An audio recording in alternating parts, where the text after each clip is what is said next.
All right, people, welcome to Peeps Creek, the cafe where you can sit at our table or your favorite drink, listen to some slightly intense but definitely worthwhile conversations. A podcast where you can drink, listen, and converse. Are you all ready to get into the conversation? Yes. So, what's on the menu today at Peeps Creek?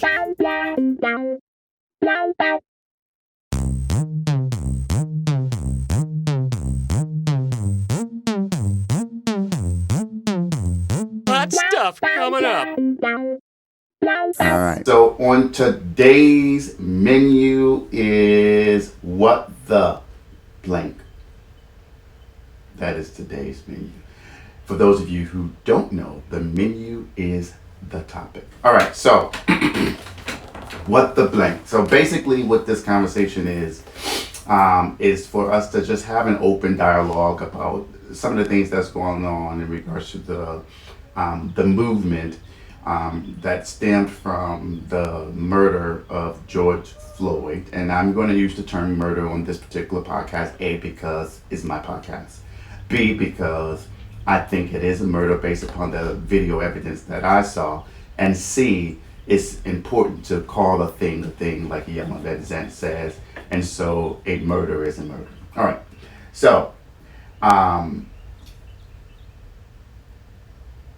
normally I'm pretty chipper and playing games, but today's conversation is a little different. It's a little different because it's a lot to process, and for me as a father of a 15-year-old African American who is mixed, as everyone should already know, with Puerto Rican, but he's an African American male, and it's important for me to be able to allow him to digest the information that he sees and hears, and also allow him to experience and have his own perspective and opinion about what he wants to do, if he wants to do anything.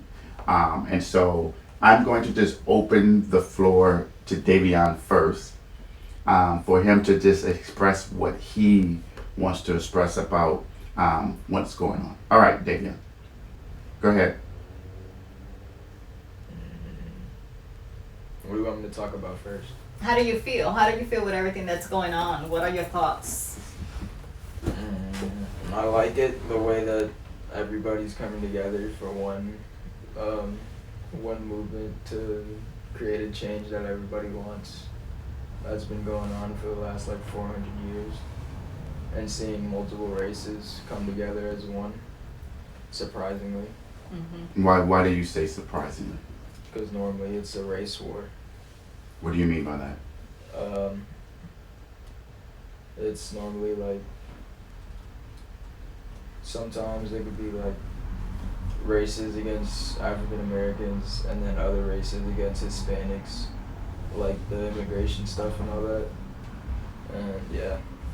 So I know that you were pretty adamant about us going to protest, right?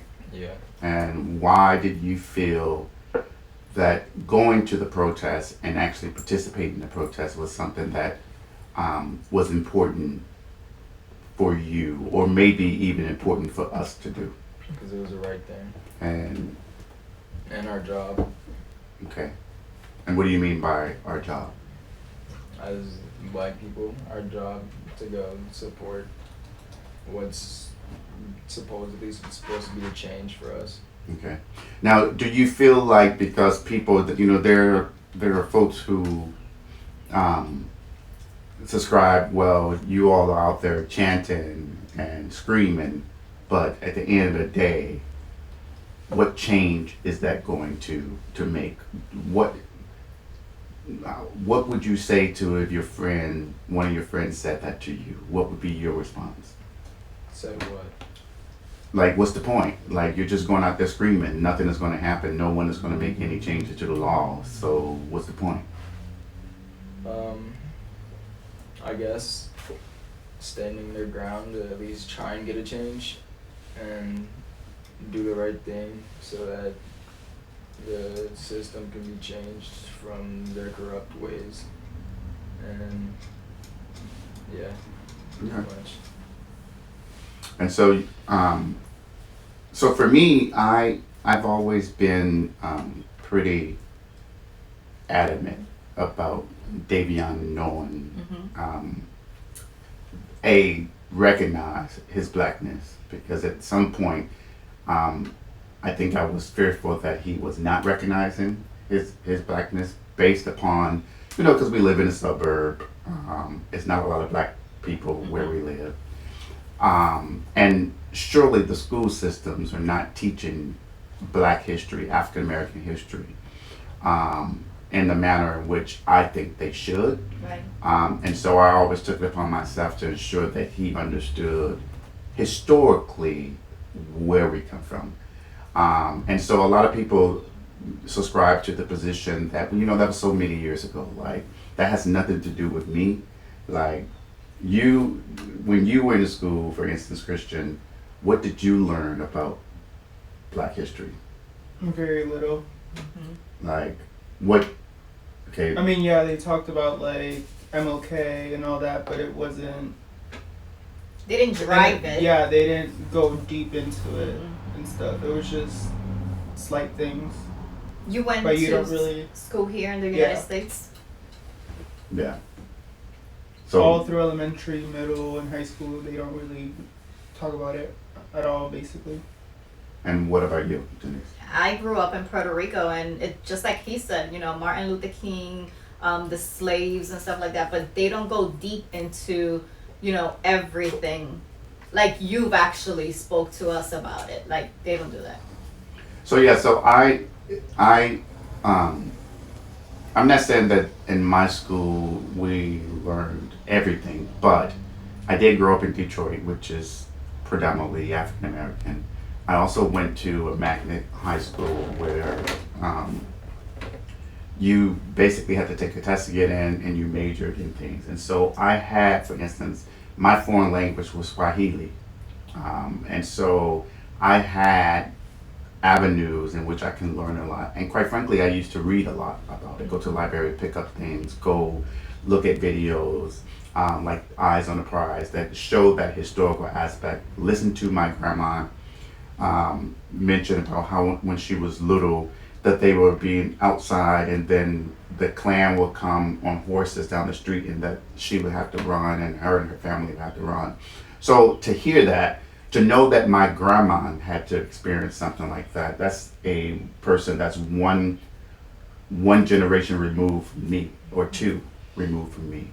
And so even though historically, things happened 400 and something years ago, there are historical scars, in my opinion, that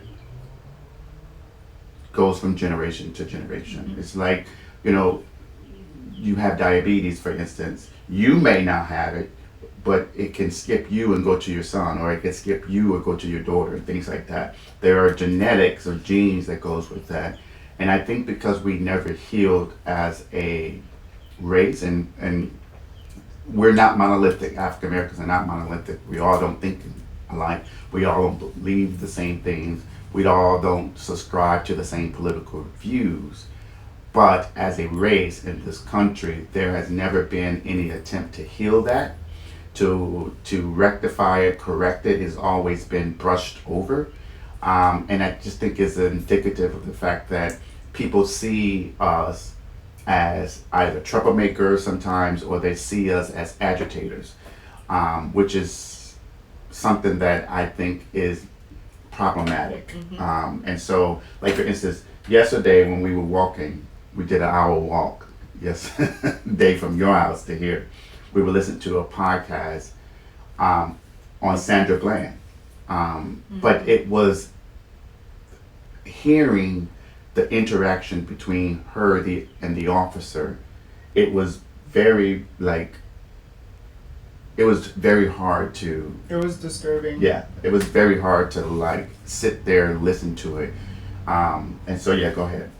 Why? I mean, what did you pick up from that, from listening to the interaction between Sandra Bland and the officer? It's sick the way he was speaking to her, as if she was just sitting in her car and he's there yelling, acting like she's fighting or whatnot. Right. It was just Wasn't there a video about that too? Yeah. Yeah, so Kim. there was a dash cam and then there was a bystander camera. And so everyone should know about this, but basically what it was is that Sandra Bland, she would do these video clips, and it'd be called Sandra Speaks, where she's talking about race issues and things dealing with African Americans. And she felt that one of her call-ins was to go to Texas and help African Americans. And so she went to Texas, and she was getting a job at her alma mater, which I think is like Prairie University. It was at a university, right? Yeah.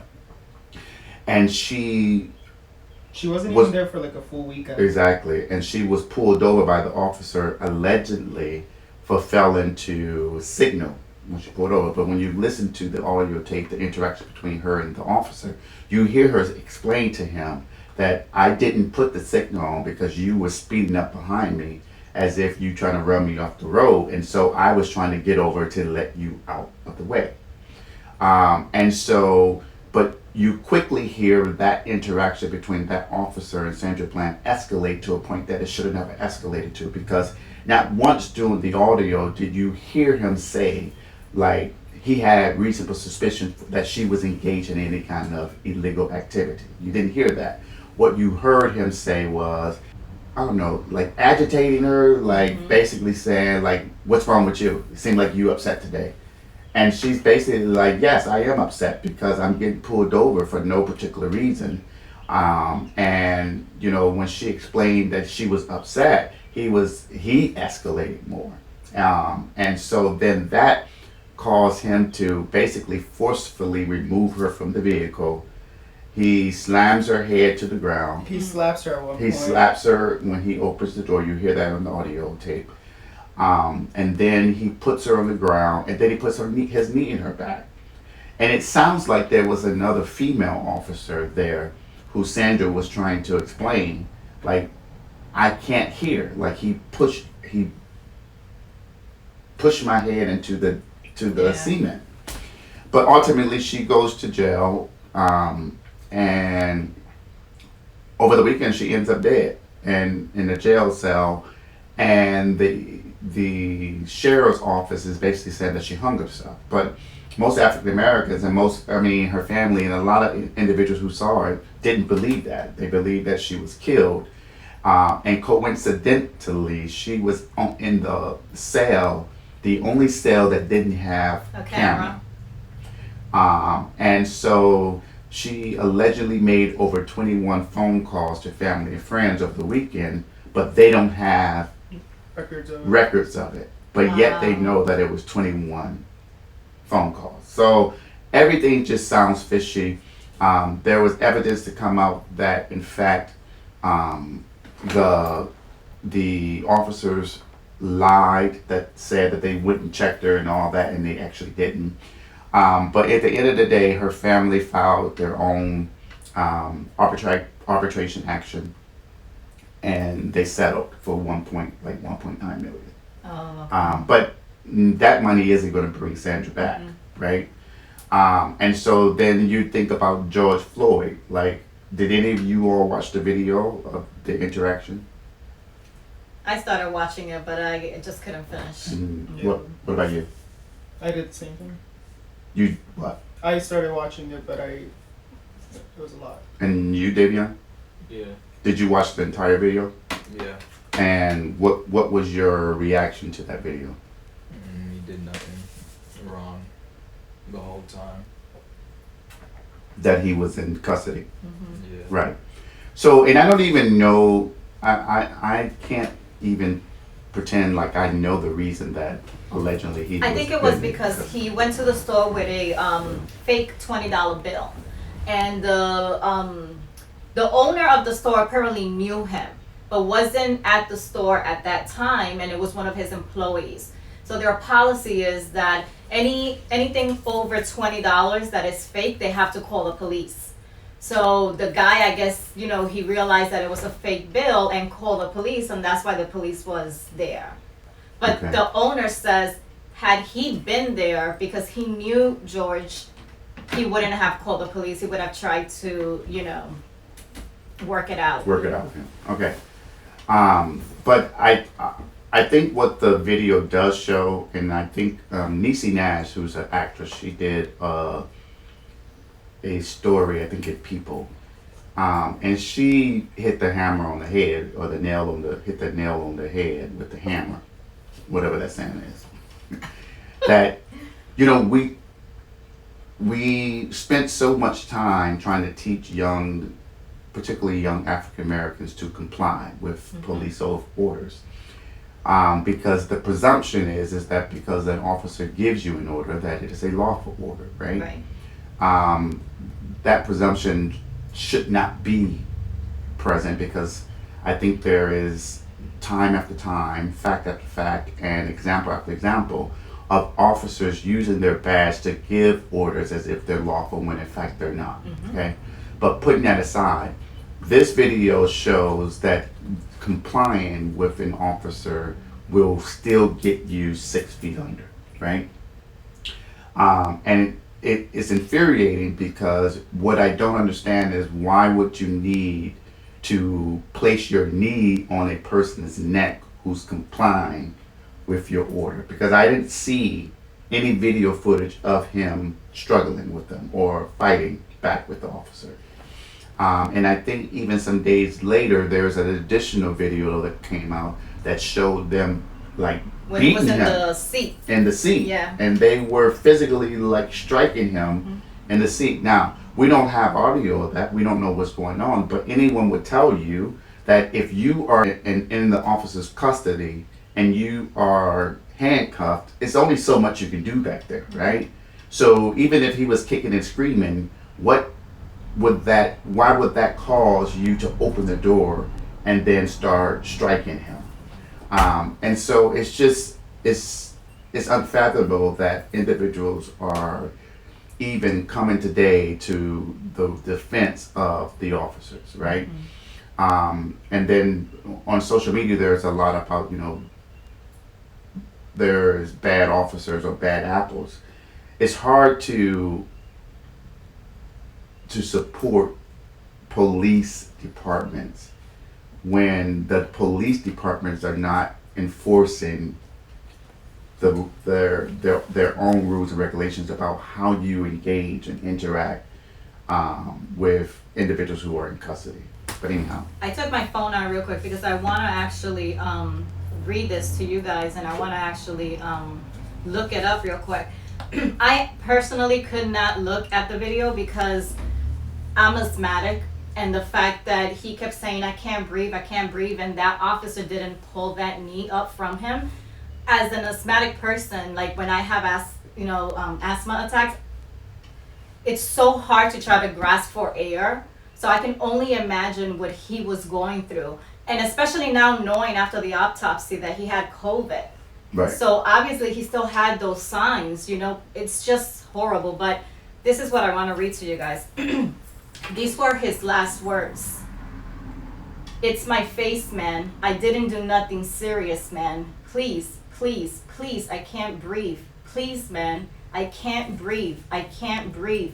Please. Man, I can't breathe, my face. Just get up. I can't breathe. Please, I can't breathe. Shit. I will. I can't move. Mama, mama, I can't. My knee, my nuts. I'm through. I'm through. I'm claustrophobic. My stomach hurts. My neck hurts. Everything hurts. Some water or something, please. Please, I can't breathe, officer. Don't kill me. They're gonna kill me, man. Come on, man. I cannot breathe. I cannot breathe. They're gonna kill me. They're gonna kill me. I can't breathe. I can't breathe. Please, sir. Please, please, please. I can't breathe. Yeah. How many times did that man say, please? I can't breathe. Yeah. And oh my God, when he said mama, that's when I had to stop the video. And it's crazy because it's not like he was resisting even when saying all that. Right.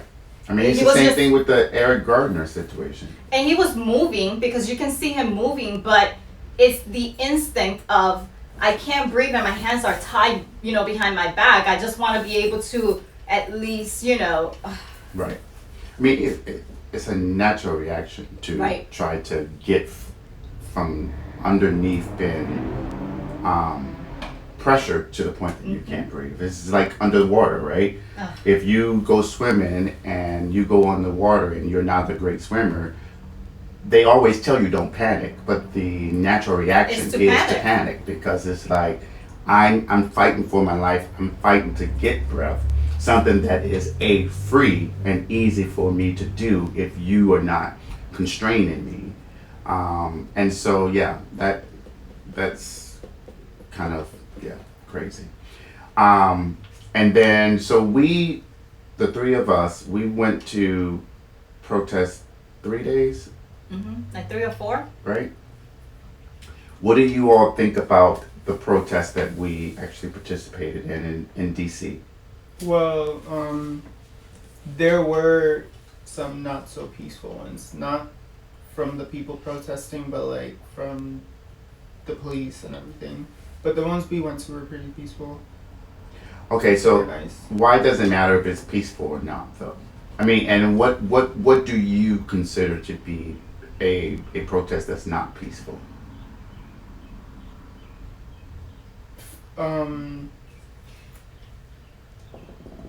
Fighting and all that. I don't know. I've seen videos of like what's going on in New York. All those officers going around and slamming people. So you're all that. saying violence not from the protesters, but from the police officers. Yeah, that's what I meant by not Okay, peaceful. so just to make it clear. Yeah, All right. not from the protesters. Okay. Because when we were in DC, well, before I moved there, Davion, what do you think about the protest? I liked it Why? because it was nice to see everybody out there for the same thing. What did you think about the fact how the last day that we went, all the military trucks were out there? What did you think about that? I didn't really pay attention to it that much because I What? didn't really care. Okay. What about you? What do you think about that? It was so unnecessary. They were literally in every block, just blocking off streets. Out there in their full army gear, like we in Afghanistan. And somewhere. half of them didn't even look like they wanted. They were just sitting down. Exactly, like they didn't even want to be there. I mean, technically, they probably didn't want to be there, but that was Yeah. the order. It was absurd. I mean, it was crazy to walk in DC and see all of these military officers out there in full regalia, full army fatigues, guns out, army trucks blocking many of the intersections. It was odd. It was like, where the hell am I? And all of this stems from people protesting. And I don't think there was any examples of individuals being like violent before he authorized all these people to be out there. It was more so of him showing or attempting to be threatening, I think, to people who are out there exercising their First Amendment right. And so when he forcefully removed protesters so that he can go across the street like an idiot and take a picture with a Bible, holding the Bible up like he Hitler. He also tweeted that day and was like something of the nature. No, he did a press conference and he was like, we're not going to deal with protesters who were violent, and this is to protect your Second Amendment right. And it's like,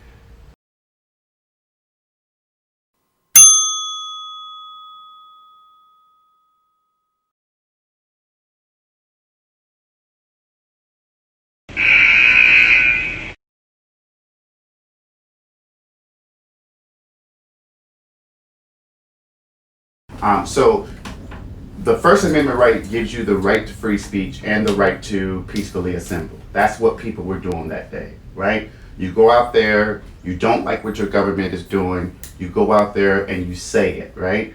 You have that right to do that. That's what the First Amendment protects you to do. But his speech was talking about the Second Amendment, and the Second Amendment is the right to bear arms. So the two don't link, right? Do I you know. not see how that there's not a connection to the protesters out there saying, I'm tired, boom, boom, boom, but he talks about the Second Amendment. And that's a signal to his base, the individuals who are so high strung on, having guns and, the NRA and things like that. And the only people that had arms were the military men. Exactly, and the police officers. And so it's just like that rhetoric. And then the other day, you saw that the DC mayor had Black Lives Matter painted on the street. What do you think about that? Did you see that, Davion? Yeah, on Instagram. What was your reaction to that, if any? I mean, it was nice, but I don't really know if like other people liked it. Why? Because I saw comments that were biased about it. Like what? Some people were just saying she was just doing it to fulfill people's needs and the thing, and then some people said that it was a good thing to do on the street right next to the White House. Yeah. I actually read that too. Yeah. What are your opinions about it, though? I mean, I like it. And that's fine. I think someplace in California did the same thing. I'm not sure if it's Sacramento or something like that, but I don't see nothing wrong with it. What was your opinion about it? It's nice, but I also read comments saying that it's just a distraction and stuff, which I could also see. Right. But it doesn't resolve anything at all. So what's your opinion? It's I don't know how I feel about it, to be honest. I guess it's mixed feelings. my thing is I don't see an issue with the writing on the street. Mm-hmm. I could see the distraction. This is just my personal opinion, being the naming of the street. That Black should Lives change. Way? Yes. So I can see Black that Lives as being the Matter. distraction. Okay, so what about you, Davion? What's your opinion on it? There's this one comment on it, and then let me see. It's like I feel it's like mixed, like Christian said. Like might be doing it as a distraction to get everybody to get their what's the word? Like brought away from the whole point. Mm-hmm. Trying to make sure that everybody gets their needs fulfilled, but it's also nice at the same time to see that she did that. So I guess my opinion is this. Yes, it didn't solve anything necessarily, but what better way to say to an individual who is in the White House, who has always shown himself to be a racist. That's the only word I can use for him, because his behavior, his rhetoric, the way he talks, the way he did his businesses, and that he continued to do his businesses, has always been against individuals of colors, period. And so I felt, what better way to show to an individual who just 2 days ago cleared that particular walkway so that he can walk right across the street to take a picture, to show him that every time you walk on this street, You have to see that. you have to see that this is Black lives, or this is about African Americans. Now, that doesn't give the mayor a reprieve from figuring out what she can do Right. from a policy perspective, a regulatory perspective, to create things in the city so that we can prevent, police brutality. There's this whole thing about defunding the police. Maybe the police should be defunded, or maybe their budget should be strictly reduced so that they don't need military-wise weapons or vehicles. I don't know, but I just felt like it was a good FU to him. Right. And his response was to tweet and basically say the mayor who doesn't know what she's doing and keep spending money and coming and begging for money, that what she will do if she doesn't respect the men in uniform, then we'll just bring some other men and women out. Again, this is another signal to his base to actually come in and cause havoc. You know what I mean? So it's almost like an insightful tweet to incite violence. And I guarantee you, if that were to occur, that somehow that would be the protesters will be blamed for any type of violence. What were you about to say, Davion? Oh no, I just saw the thing that the protesters painted on the street. The one about the defund police? Yeah. Next to the Black Lives Matter. Yeah, I saw that as well. And I don't know. I know people are frustrated. But the thing is like, I don't think any one person or any one group controls the movement. The movement for having Black lives be prominent or be respected, recognized, and matter, it doesn't belong to any particular group. People can contribute the way that they want to contribute, but with anything, there's always going to be conflict between people's perspectives about what the movement should be, how it should look, what it should look like, what it should produce. And I just think, we all are adding ingredients to this end result, this pie, right? And that pie is equality. And so I just want us as overall to contribute positively to that. But anyhow, I particularly like the Black Lives Matter painting, and I definitely liked the renaming the street. It's like, we have all these other names of all these white dead slave owners everywhere. What does it matter? Like, let's rename it, take them all down. As far as I'm concerned, the bottom line is the house that he sits in was built by African American hands. They were built by slaves who were never given any kind of just rights or for their efforts, right? There was no compensation for the things that they did, all free. So I'm like, fuck it. Anyway, that's my opinion. I know Davion wanted to talk about the protest you guys went to in your city. Oh yeah, talk about that. The Burke protest. Oh, I didn't expect that many people to be out there for that small city. Well, not small, but it was good to see that a lot of people came out. So we live in a little suburb in Northern Virginia called Burke, Virginia. And there was a protest that was created by individuals who are young, around Davion's age. And they put together a protest, and we went out there for 3.5, 4 hours, and it was hot as heck.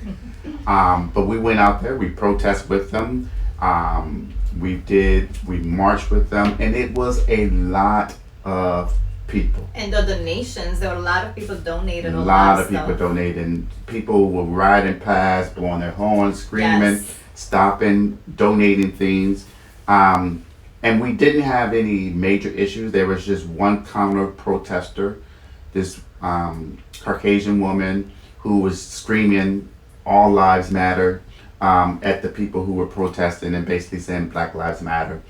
And so that's all we had there. And what do you all feel about that whole All Lives Matter thing? They're ignorant. Yes. Why do you think that? Because I we're agree, not- everyone's lives matter, but but white people aren't out there getting killed, Right. And it's we're not saying that all lives don't matter. It's just that, African Americans go through it worse. Every day. Every single day, every minute. It's just... What do you think about it? All lives matter, but people are trying to take away from the big problem. And what is that big problem? Black Lives Matter. That is it. Okay. So I've never seen anyone who shout at Black Lives Matter say fuck everyone else. Right? You've never heard them say it. I've never heard them say it. Maybe there are people out there who believe that, but I've never heard them say it. The bottom line to me is that it's important that we put emphasis on the fact that African Americans matter, because while we only represent, I want to say maybe, I don't know the statistics 40 or 33% of the population. We represent 78% of the population that are incarcerated. Incarcerated based upon laws that were created potentially, specifically to punish African Americans, right? You think about the difference between cocaine and crack. There in the whole fight by the Reagan administration to crack down on the selling of crack in communities, an individual can have a small amount of crack and be in jail for 10 years. And in order for a person with cocaine to go to jail for that many times, they have to have like 2,000 times that amount. And the problem with that is that crack is a substance of cocaine. It's just, if you break down the elements, the scientific elements of it, they are the exact same, except for you add certain things into it. And the point of that being is that most African Americans could not afford cocaine because it's so expensive. So because of the additives in cocaine to make crack, it made it more accessible to African Americans. And so the laws were created federally to ensure that judges didn't have an opportunity to say, well, I'm going to give you, this is your first time, I'm going to give you X, Y, and Z. It was mandatory minimums. And so it was things like that has always suppressed African Americans, suppressed the African American community. And so this movement is about recognizing that we matter. We contribute excessively to the economy, right? We buy some of all these high brand company products. We are a large subset of the economy, but yet we're not recognized for that. And you don't hear about police brutality against white folks like you hear about blacks. And just like this whole George Floyd thing, now there's this whole challenge on Instagram from white folks putting their knee on other people's necks saying, oh, but we're still alive. I mean, all of that is just stupid. It makes no sense, and it shows an insensitivity, A, to a human life, and B, it just shows how dumb you are to the fact that there are things about him that he couldn't breathe because maybe he was asthmatic, maybe he wasn't, maybe he had COVID, maybe he didn't. So it is not about trying to pit white against black. It is for individuals to recognize that we matter. And every time that there is a black person that is killed by the police, there is always turned around about what that person used to do, what their criminal history used to be. Who fucking cares? Yeah. Like, I don't give a shit. Like, you pull up people's background who are CEOs of companies and they've been criminals. You look at fucking, who's that guy that killed himself? The white something? Yes, Epstein. You look at his background, he was fucking convicted of rape of a fucking minor. But no one is talking about that. You know what I mean? Like, you're not villainized, you're not making the victim a villain. But when it comes to blacks, you do the same thing. The same thing about Trayvon Martin. All the pictures they try to go into his social media when he was just being a teenager, they try to bring that out to show that, oh, he was aggressive. But all of that is bullshit. Like, we're not animals at the end of the day. You know what I mean? And so that's kind of what I think the Black Lives Matter is about. And people everyone, every race should say it. And it shouldn't just be African Americans to say it. You know what I mean? Mm-hmm. Anyway, sorry. No. Anything else that you want to say? I mean, I just, we've mentioned George Floyd and the Sandra Bland, but I think it's so much more than that too. We have Breonna Taylor, sorry, I cannot say his name, Ahmaud Arbery. Yes. It's just so many different cases that it's to the point where when is it going to stop? Right. You know, it's just. And they all look the same. Yeah. The fact pattern all look the same. Like the Ahmaud Arbery guy, there's video footage now will come out to show that the individual who killed him, who used to be a fucking officer, right? He basically said, he called him a nigger, Yeah. right? Something, fuck you. Or Yeah, something like this that. is something like, and it's like, that's intent. The intentions were to murder this guy, not for anything that he did, right? Because they were trying to make it seem like they were doing a citizen's arrest. Right. But it is because he's black and he shouldn't be in this neighborhood, Mm-hmm. right? Or, you know, and it's, yeah, it's very frustrating. Very. Very. To the point that it's also hard to have a full conversation about it because there are so many emotions that come with it, and so many thoughts that come through it. Yeah. You want to say something, Mr. Quiet? No. Okay. It's just a lot to process. You know, I don't think it's just being quiet. It's just, you know, how do you express yourself enough to, you know, just bring awareness of everything that's going on? Like, Yeah. What about you, Davion? Anything else that you think you need to express? Okay. Well, I will say that I'm very proud of you taking a stand, being insistent on participating in protests. I know that there was a conversation between you and your mom and text that you showed me that it was a moment that I realized that you fully understood your blackness, you embraced your blackness, and you recognized the import that you bring, not just to the household, but to society as a whole. It was a very proud moment, a very mature moment for you. And just like when you did your own protest sign and you, without input for anyone else, that you were able to put all that together. And so I just hope that you continue that fire, and continue to, you know, move through society with the fact that recognizing that you are an exceptional young African American male. So anyway, just wanted to say that. and then you help your brother. I think that as Hispanics, I don't know how you feel, Christian, but as a Hispanic person, I feel like there's a lot of things that I'm ignorant to. And some people just need to be careful when you approach an African American person to try to explain it to you, because we kind of have to be sensitive with what you guys actually go through. Right. So we have to find our ways of educating ourselves. But you know, you have a 11-year-old brother that, like your dad said, I'm very proud of you, and I even said in the message how mature you actually sounded. So, you know, helping your brother understand, because he's African American too, Right. Trinidadian and Puerto Rican, you know, so yeah. Yeah.